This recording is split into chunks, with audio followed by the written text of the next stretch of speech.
From this to this. Hi guys! Magluto taron og kamote Q. Nakoy mga dagkong kuan diri guys. Dagko nga kamote. Wala ko ilingaw so magluto ta og kamote ron guys. Let's prepare. Para walay langan, sugdan na natong panit ang kamote para madali ato ang pagluto sa atong kamote Q. Muna sa pagpanit, pag-amping yun mo kay wala rabay mo tabang ninyo.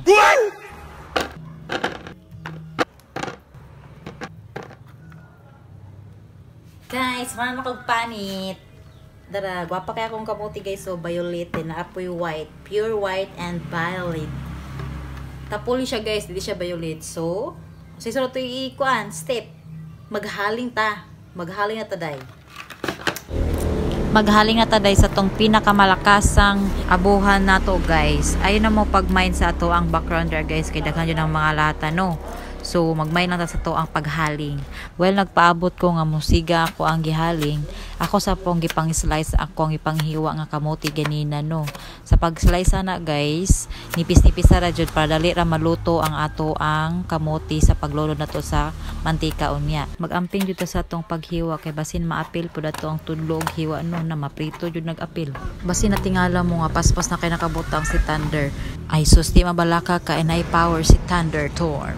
Kay misiga naman nato ang hinaling, matik butang day ng kalaha.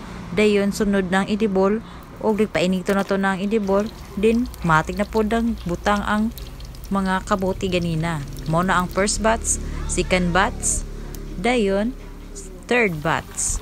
Mao nang paghuman. Wow! Una ay kamote Q, naputay black coffee.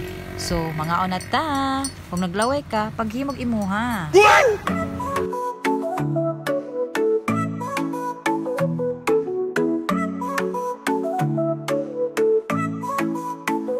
Comer é bom, faz bem pra saúde. Frutas, legumes, verduras e mais proteínas.